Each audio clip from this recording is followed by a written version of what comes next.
18h.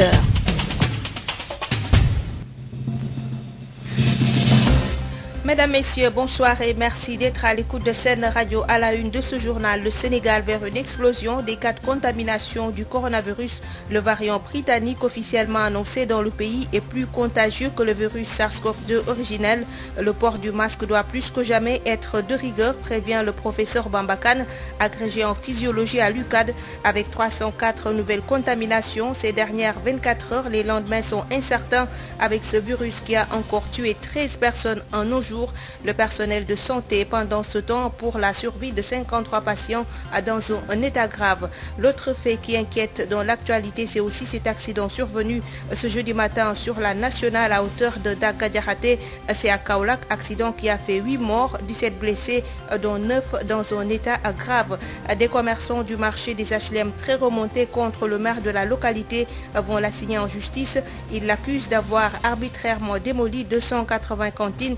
Interpellé, le maire Babacar Seck informe avoir agi sous le contrôle de la protection civile. Les cantines démolies menacées ruines.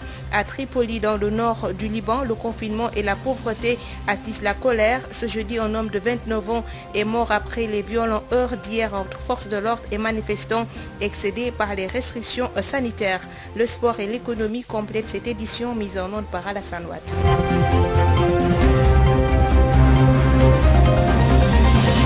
Sud-Soie. Marie-Rosalie Ndiaye. 8 morts et 17 blessés, dont 9 dans un état grave. C'est le bilan d'un accident survenu ce jeudi matin sur la nationale à hauteur de Daga-Diakhaté, village de la commune de Ngathie-Naoudé à Kaolack. Les détails avec Awa Thiaw. Encore du sang sur nos routes, 8 morts et 17 blessés, dont 9 dans un état très critique. C'est le bilan de l'accident survenu sur la route nationale numéro 1 à hauteur du village de Daga-Diakhaté aux environs de 8 heures. C'est dans la commune de Ngathie-Naoudé. Un minicar en provenance de Kaffrine est entré en collision avec un camion qui a quitté Kaolack pour Tambacounda. Selon les témoins, c'est le minicar qui effectuait un dépassement dangereux sur un virage qui s'est retrouvé en face du camion qu'il ne pouvait plus éviter et l'irréparable s'est produit. 7 personnes ont perdu la vie sur le coup et une autre a succombé à ses blessures au cours de son évacuation à l'hôpital régional El Hadji Ibrahima Niass de Kaolack où sont également évacués les autres 17 blessés. Mais on nous signale que les 9 sont dans un état très grave. Dans cet accident de la circulation, l'indiscipline et l'erreur humaine sont encore pointées du doigt. L'on nous signale également que le ministre en charge des transports est en route pour visiter les lieux de l'accident. Kaolack pour Sud FM, Awa Thiaw. Merci beaucoup. Awacha, 8 morts et 17 blessés, dont 9 dans un état grave. C'est le bilan de cet accident, une collision entre un minicar et un camion survenu ce jeudi matin sur la nationale à Kaolack. Plus de 300 nouvelles contaminations alors que le variant britannique a été détecté au Sénégal. C'est le directeur de l'IRSF, Institut de recherche en santé, de surveillance épidémiologique et de formation qui le confirme. Le professeur Souleymane Boub rappelle l'importance des gestes barrières face à ce variant hautement contagieux. On l'écoute. D'abord, le variant britannique. Ce variant est retrouvé dans 70 pays et territoires au 25 janvier, soit 10 de plus qu'au 19 janvier. Le deuxième variant est le variant sud-africain, qui est également, comme le variant britannique, plus contagieux que le virus SARS-CoV-2 originel. Ce variant continue sa propagation et est désormais présent dans 31 pays et territoires, soit 8 pays de plus depuis le 19 janvier. Enfin, le dernier variant est le variant brésilien qui a été signalé dans 6 nouveaux pays, donc présent au total dans 8 pays.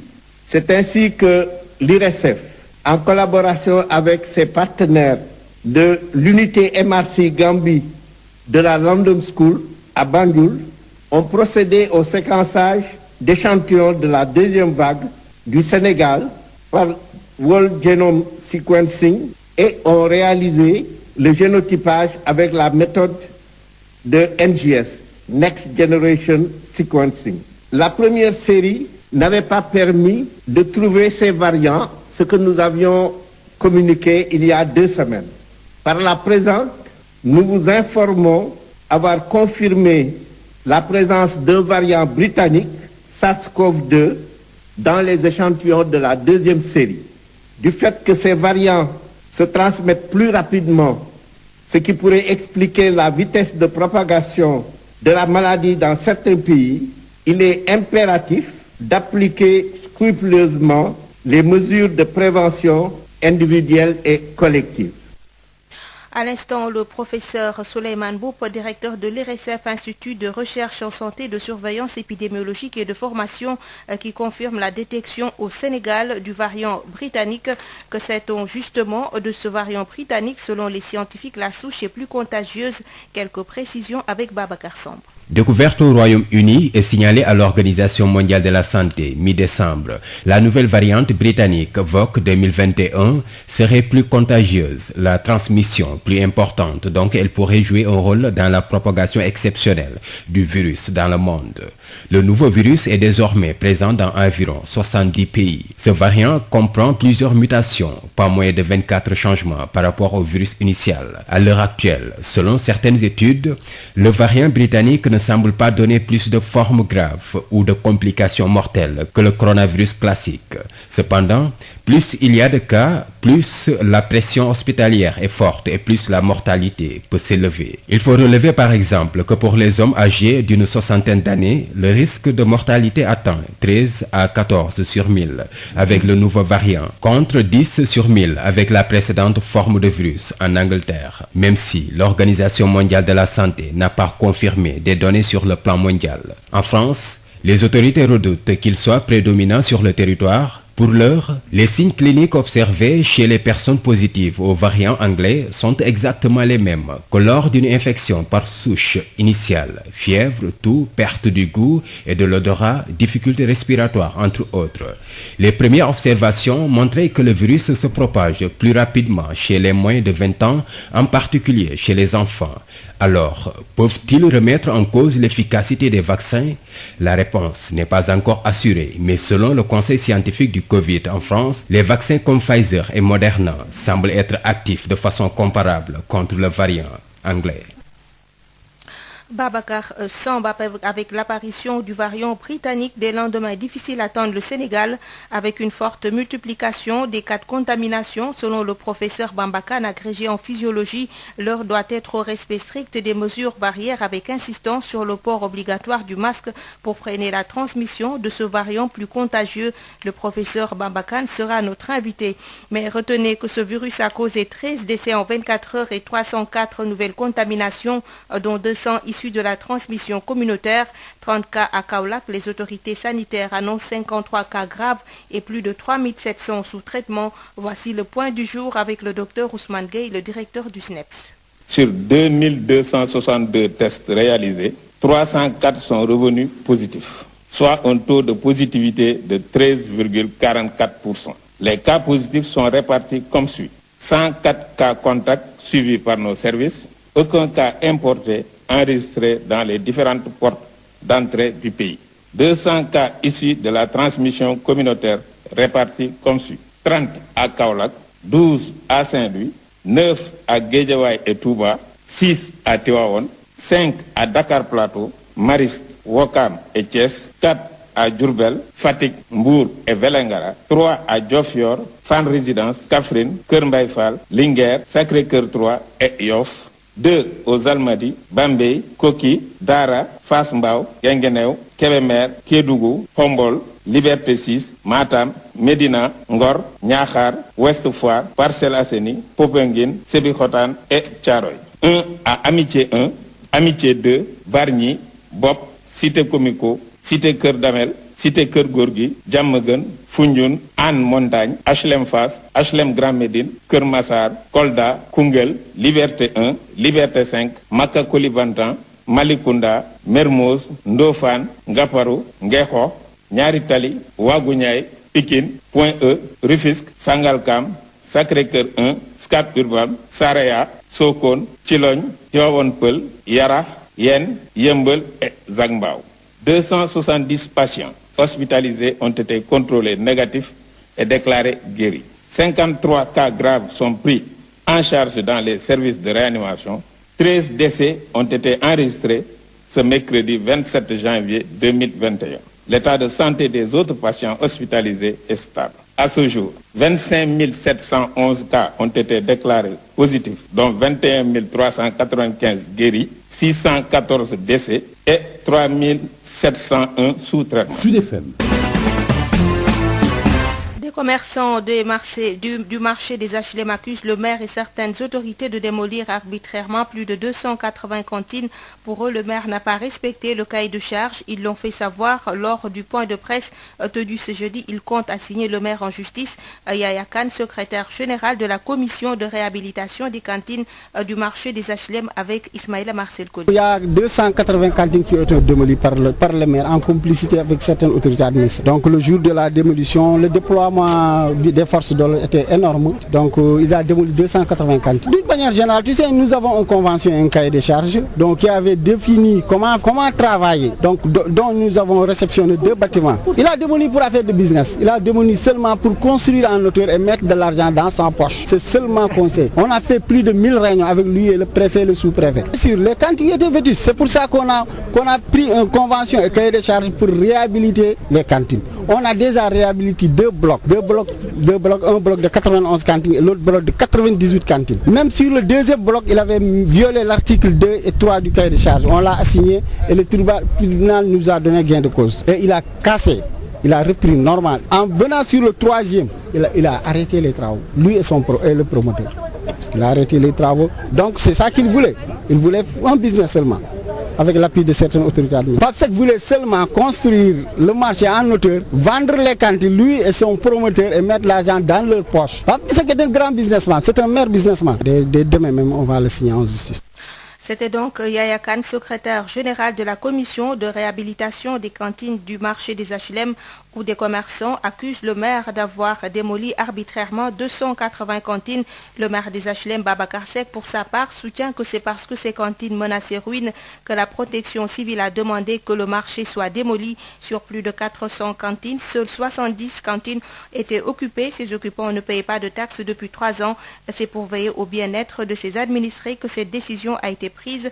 Babacar Seck, maire des HLM, est au micro de Ismaïla Marcel Koli. De 2014 à nos jours, nous parlons de ce marché. Le marché a été jugé par la protection civile, comme quoi c'est un marché à détruire. Le marché est tombé en ruine. En plus de ça, nous détenons un rapport d'un expert immobilier, Massamba Mbaké, qui a confirmé les dires de la protection civile. Il y a eu 4 préfets de Dakar qui sont passés ici. Chaque préfet est venu avec une commission auxiliaire. Et toutes les commissions ont décidé qu'il faut casser le marché. Moi, ma protection, c'est que si ces me disent ce marché est un danger, moi je protège mes populations. Deuxième élément, ce marché est un marché de tailleur. Les murs étaient complètement foutus en l'air. On a donné plusieurs sommations. On a une sommation verbale, sommation écrite, sommation même audio. J'ai pris des agents avec vidéo. Ils sont passés boutique par boutique pour dire aux gens de libérer. Le marché fait 468 cantines. Nous sommes arrivés à 70 cantines occupées. La liste elle est là. Tout le reste n'était plus occupé. Les gens étaient partis. C'était du vide. Nous avons fait une dernière sommation. C'était le 4 janvier qu'on devait démolir. On commande tout le matériel. Le 4 janvier, on nous a reçu l'ordre d'attendre. On a attendu. Je précise que depuis 3 ans, nous ne percevions plus de taxes, ni des propriétaires, ni des locataires. Donc nous avons des magasins vides qui sont là parce que nous ne pouvons pas justifier la présence de personnes. Mais quand vous y entrez la nuit, il y a le courant, il y a des femmes venant du Mali, de la Guinée, de la Mauritanie, de Burkina Faso. C'est un marché international. Deuxième base, le chef de l'État nous a sommé en disant tout bâtiment menaçant ruine, il faut casser. Mais moi, je n'ai fait qu'enlever des bâtiments menaçant ruine. Maintenant, je remercie Dieu parce que c'est sur entente que tout a été fait. Ils sont sortis librement. Ce qui a été dit, ce qui a été convenu. Et ça encore, ce n'est pas moi. C'est des commerçants qui ont négocié. C'est eux qui ont négocié comme quoi, quand vous avez une cantine, ce que les gens font, c'est que quand la construction est prête, vous reprenez votre magasin, mais vous remboursez un montant. Le montant a été fixé à 1 500 000. Vous venez d'écouter les précisions du maire des HLM Babacar Seck, accusé par des commerçants d'avoir démoli arbitrairement 280 cantines. Mamadou Mbengue est le nouveau maire de Dalifort Foirail. Le candidat de Benno Bokk Yakaar succède au défunt maire Idrissa Diallo après un vote très serré. El Hadj Moussa Thiam. Mamadou Mbengue, Diba Diop succède à feu Idrissa Diallo à la tête de la mairie de la commune de Dalifort-Foirail au deuxième tour d'un scrutin qui s'est tenu ce matin à la salle de délibération de l'hôtel de ville sous une forte présence policière. Ils étaient 6 candidats à liste, dont Alioune Sy du parti Acte, Thierno Seydou Nourou Fall de Khalifa président, Abdou Diouf de la coalition Diop Sy, Astou Traoré, première adjointe au maire, Serna Diop du PDS et deuxième adjoint, et Mamadou Mbengue de la coalition Benno Bokk Yakaar. À l'issue du premier tour, Astou Traoré a polarisé 5 voix, Thierno Seydou Nourou Fall 16 voix, Serna Diop 5 voix, Alioune Sy 2 voix, Abdou Diouf 1 voix et Mamadou Mbengue 17 voix. 3 candidats ont désisté juste avant d'entamer le second tour. Il s'agit de la première adjointe au maire, Astou Traoré, du deuxième adjoint, Serna Diop, et de Alioune Sy du parti Acte. Finalement, c'est Mamadou Mbengue, Diba Diop qui passe et remporte le scrutin avec 27 voix sur les 46 conseillers que compte la commune. Ainsi, Mamadou Mbengue, Diba Diop succède à feu Idrissa Diallo à la tête de la mairie de Dalifort, le temps d'organiser les prochaines élections locales. Dalifort-Foirail et la Moussa Thiam, Radio Sud FM. International. La tension va crescendo à Tripoli, deuxième ville du Liban et capitale du Nord, où hier, pour le 3e jour consécutif, de violents heurts nocturnes ont opposé les forces de l'ordre et des manifestants excédés par les mesures de confinement et leurs difficiles conditions de vie aggravées par les restrictions sanitaires. Un homme âgé de 29 ans est décédé ce jeudi 28 janvier des suites de ses blessures par balles et plus de 220 personnes ont été blessées dans les affrontements durant lesquels des manifestants ont attaqué le sérail de la cité côtière, le siège du gouvernorat du Nord. Des protestataires ont mis le feu à l'entrée d'un bâtiment de la police avant d'être dispersés par les forces de l'ordre et l'armée libanaise. De leur côté, les forces de sécurité intérieure ont fait état de 9 blessés dans leur rang, dont un dans un état grave, alors que les manifestants ont repris ce jeudi en début d'après-midi. 2 cas du nouveau variant du coronavirus initialement repéré en Afrique du Sud ont été identifiés pour la première fois aux États-Unis. Les responsables sanitaires de cet état du sud du pays n'ont pas établi le lien entre les 2 malades ni identifié de voyages récents susceptibles d'avoir causé ces infections. Tout de suite, la page des sports. En sport, football Ligue 2, accéder en Ligue 1 est l'objectif de la Sunéor, l'équipe fanion de Diourbel qui reçoit ses matchs au stade Fodé Wade de Saly, loin de sa base, compte sur la mobilisation des dirigeants et ses bons joueurs pour réussir ce pari, selon son entraîneur Mamnion, que je vous propose de suivre au micro de Moustapha Sall. Un match que nous avons fait contre le Duc, et nous avons fait ce qu'on appelle l'évaluation, et nous avons tiré comme conclusion que dans le groupe, il fallait ce qu'on appelle amener quelques réaménagements.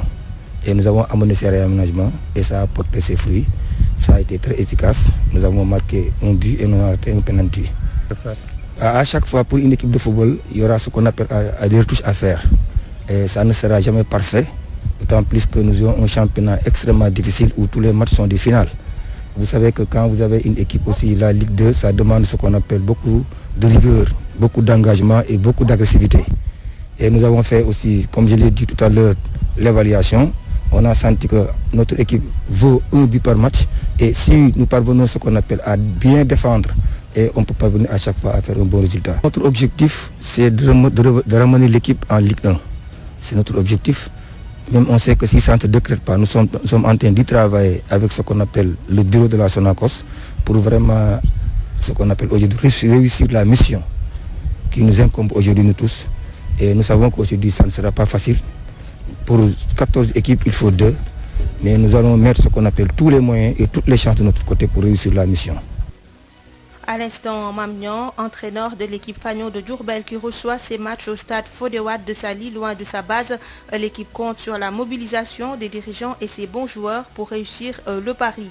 La mairie de Saint-Louis devrait voter un budget pour la maintenance et le fonctionnement du stade Mawade Wade et lui doter aussi d'un personnel qualifié. C'est la conviction de l'inspecteur départemental des sports de Saint-Louis qui se prononçait à l'occasion de la visite d'une mission chinoise venue faire l'état des lieux en vue de la réfection de ce stade. Pape Sambali plaide pour une autonomisation de l'entretien de ce stade. Ses propos sont recueillis par Yves Tendeng. On a reçu une délégation chinoise venue faire une visite technique au niveau du stade Mawade Wade. Donc c'est une mission qui entre dans le cadre du projet de réflexion des stades régionaux. Voilà, c'est toujours en étroite cohérence avec le projet des 14 stades régionaux. Tout au début de l'année, je pense que c'était clair qu'il y avait 4 stades qui étaient pris pour une réflexion totale, à savoir le stade Léopold Senghor, Lat Dior, Lamine Gueye de Kaolack et Aline Sitoé Diatta, et les 8 autres stades qui étaient programmés pour une réflexion partielle, disons un entretien. Voilà, et cette réflexion concerne donc la pelouse, les projecteurs, la sonorisation et la piste. Donc cette mission est venue faire un peu l'état des lieux. Et les perspectives, c'est d'abord de former nos techniciens locaux qui sont là, parce qu'il faut penser à l'autonomie et à une autonomisation un peu, voilà, de l'entretien de ces stades. L'autre aspect, c'est de revenir maintenant, voilà, pour la mise en œuvre de ce projet. C'est vrai qu'on a eu quelques problèmes. C'est par rapport à l'accès aux projecteurs. Vous saviez que voilà, les projecteurs, c'est plus de 33 mètres et on peut-être ne dispose pas de grue de cette hauteur. Et je pense qu'au retour, les Chinois trouveront une solution par rapport à ça. En tout cas, l'état des lieux a été fait. Et l'autre aspect, c'est par rapport donc à l'entretien. C'est bien de construire, mais le plus important, c'est la maintenance. Et ce stade-là est mis à la disposition de la mairie des collectivités territoriales. Et je pense que l'heure est venue maintenant de pouvoir voter un budget pour la maintenance et le fonctionnement du stade, mais aussi doter le stade de techniciens d'un personnel vraiment qualifié, disons. Sud FM, l'invité du jour. Avec l'apparition du variant britannique, des lendemains difficiles attendent le Sénégal avec une forte multiplication des contaminations, selon le professeur Bamba Kane, agrégé en physiologie à la faculté de médecine de l'université Cheikh Anta Diop. Il s'entretient avec Josette Kali. Bonjour professeur Bamba Kane. Oui, bonjour. Vous êtes agrégé en physiologie à la faculté de médecine de l'université Cheikh Anta Diop de Dakar. Oui, à quoi doit-on s'attendre avec l'apparition de ce nouveau variant ici au Sénégal? Oui, écoutez, le nouveau variant quand même est connu pour être beaucoup plus contagieux, même s'il n'est pas prouvé que son pouvoir pathogène est beaucoup plus important. Donc, on s'attend naturellement à ce qu'il y ait plus de contamination. Maintenant, c'est quand même l'occasion, encore une fois, de lancer un appel à l'endroit des populations pour qu'ils sachent que, voilà, les mesures barrières sont d'actualité plus que jamais, parce qu'autrement, nous nous acheminons vers une situation qui est beaucoup plus difficile qu'elle ne l'est actuellement. La situation est très difficile aujourd'hui avec une saturation pratiquement des structures d'accueil. Si en même temps ce variant britannique est là, avec toutes les conséquences que cela comporte en termes de contagiosité, vous pouvez comprendre que les lendemains ne sont pas assez rassurant. Face à ce nouveau variant, quel doit être le discours à présent des autorités pour convaincre les populations ou même les sensibiliser? Oui, je pense que le discours doit presque être le même, c'est-à-dire que marteler encore une fois, n'est-ce pas, la nécessité d'observer ces mesures barrières, d'éviter les rassemblements, mais surtout, n'est-ce pas, d'accepter cette mesure barrière principale qui est le confinement individuel, qui est le masque. Je pense que plus que jamais, le port du masque doit être obligatoire et chacun d'entre nous doit le comprendre comme cela. Parce qu'encore une fois, comme on l'a dit tout à l'heure, ce variant est beaucoup plus contagieux, donc sa propagation est beaucoup plus rapide. Maintenant, certains disent que ce variant n'est pas plus virulent que l'ancien virus. Moi, je ne le pense pas d'ailleurs, parce que je suspecte d'ailleurs que ce variant soit là depuis quelque temps, parce que quand on voit aujourd'hui la forte mortalité qui est observée depuis quelque temps, on est en droit de se poser la question de savoir si c'est le même virus ou c'est pas un virus qui est plus virulent. Les mesures barrières doivent changer ou bien? Écoutez, c'est exactement les mêmes mesures barrières qui permettent de lutter contre ce variant, c'est-à-dire la distanciation physique, le port du masque, éviter les rassemblements et puis faire très attention quand on est dans les transports publics, au marché.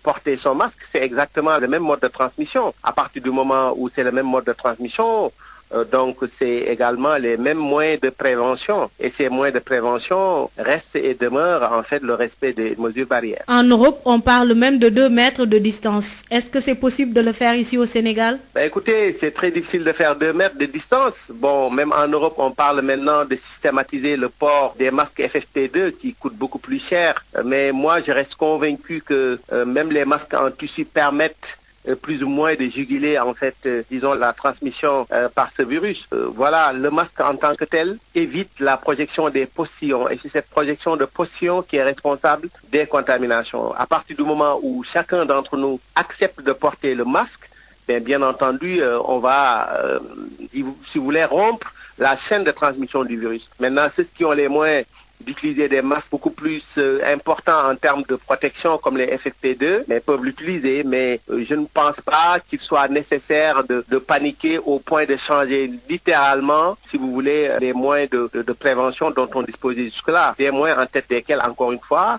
nous avons surtout le masque qui doit être porté par tout le monde, surtout dans les lieux de regroupement. Professeur, dans les autres pays, on parle de l'inefficacité des masques artisanaux, très utilisés ici au Sénégal. Qu'en est-il vraiment? Écoutez, moi je ne suis pas de ceux qui pensent que les masques en tissu sont inutiles. Je ne le crois pas. Bien entendu, il y a des degrés de protection. Il y a une échelle dans la protection conférée par ces masques.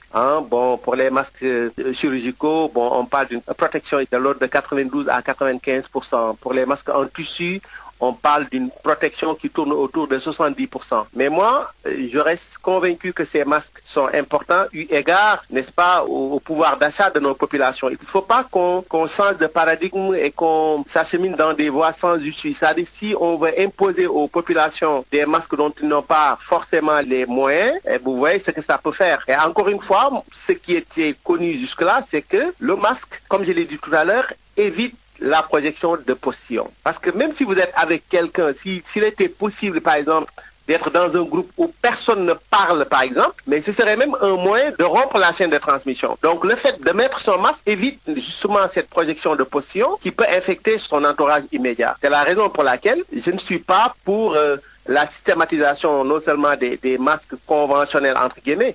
Bien entendu, ceux qui ont les moyens d'acheter ces masques doivent l'acheter, mais ceux qui ont les moyens d'acheter des masques en tissu, mais effectivement pour porter ces masques en tissu. Merci beaucoup, professeur Bamba Kane. Merci beaucoup, Joseph. Je rappelle que vous êtes agrégé en physiologie à la faculté de médecine de l'université Cheikh Anta Diop de Dakar. Merci beaucoup. Place à présent au journal de l'économie avec Rapsa Elimanouane. La B6, Banque internationale pour le commerce et l'industrie du Sénégal. La B6, la banque d'un monde qui change, vous offre le journal de l'économie. Bonjour. 3 ans après la mise en œuvre de la contribution économique locale qui a remplacé la patente, le maire de Gaïé, Abdou Khadr Ndiaye, membre de l'association des maires du Sénégal, nous fait l'état des lieux. D'abord, la contribution économique locale qui remplace la patente, je pense, est une réforme majeure. Maintenant, effectivement, comme toute réforme, il est difficile de faire des omelettes sans casser des œufs. Il y a des dégâts collatéraux qui devront être ajustés et corrigés. Notamment, la selle, aujourd'hui, elle a été réformée en 2 parties. Il y a une partie qu'on appelle selle VL, valeur locative, et selle VA, valeur ajoutée. Ça permet, tout en gardant l'aspect territorial des sièges de certaines entreprises qui doivent contribuer à l'émergence économique locale, ça permet en tout cas, de par la formation de la valeur ajoutée au niveau national, d'avoir un peu plus d'équité, un peu plus de solidarité entre collectivités. Il est évident que les anciennes communes qui vivaient exclusivement de cette patente verront leur marge d'investissement diminuer. Et c'est vrai qu'on avait trouvé la formule en commission avec les différents services de l'État pour ouvrir ce qu'on appelle un guichet de la péréquation ou un guichet de la stabilisation plutôt. Et ça devait permettre sur une période de 3 ans d'accompagner une vingtaine de collectivités qui vivaient essentiellement de la patente en termes d'investissement et de fonctionnement, de pouvoir être accompagnées sur une période d'extinction. Et je pense que c'est à ce niveau-là que ce mécanisme doit être réactivé de concert entre le ministre des collectivités territoriales et le ministre du budget pour que ce mécanisme et que ce guichet-là puisse accompagner cette vingtaine de collectivités sur une période de 3 ans.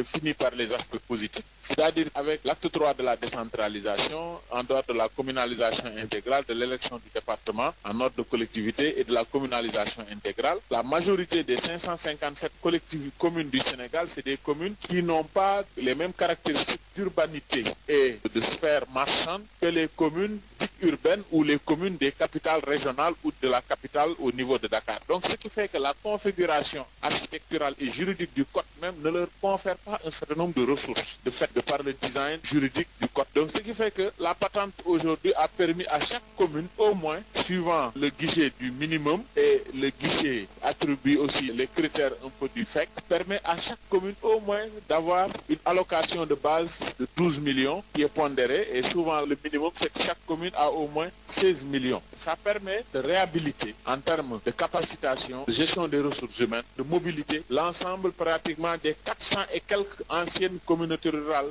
devenues communes avec la... C'était Abdou Khadr Ndiaye, le maire de Gaïé. C'en est tout pour le journal de l'économie. Merci de votre fidélité.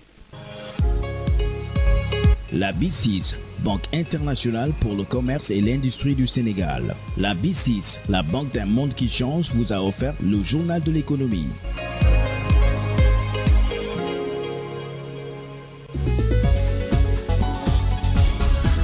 Marie-Rosalie Ndiaye. Mesdames, Messieurs, c'est la fin de cette édition. Je vous rappelle les principaux titres développés. Le Sénégal vers une explosion des cas de contamination du coronavirus. Le variant britannique officiellement annoncé dans le pays est plus contagieux que le virus SARS-CoV-2 originel. Le port du masque doit plus que jamais être de rigueur, prévient le professeur Bamba Kane, agrégé en physiologie à l'UCAD. Avec 304 nouvelles contaminations ces dernières 24 heures, les lendemains sont incertains avec ce virus qui a encore tué 13 personnes en nos jours, alors que le personnel de santé se bat pour la survie de 53 patients dans un état grave. L'autre fait qui inquiète dans l'actualité, c'est aussi cet accident survenu ce jeudi matin sur la nationale à hauteur de Daga-Diakhaté, c'est à Kaolack, accident qui a fait 8 morts, 17 blessés dont 9 dans un état grave. Des commerçants du marché des HLM très remontés contre le maire de la localité vont l'assigner en justice. Ils l'accusent d'avoir arbitrairement démoli 280 cantines. Interpellé, le maire Babacar Seck informe avoir agi sous le contrôle de la protection civile. Les cantines démolies menacent ruine. À Tripoli, dans le nord du Liban, le confinement et la pauvreté attisent la colère. Ce jeudi, un homme de 29 ans est mort après de violentes heurts d'hier entre forces de l'ordre et manifestants excédés par les restrictions sanitaires. Le sport et l'économie ont complété cette édition mise en onde par Alassane Wade. Merci de nous avoir suivis. Tout de suite, la chronique Sud Nutrition. Le gel main Valdin, efficace.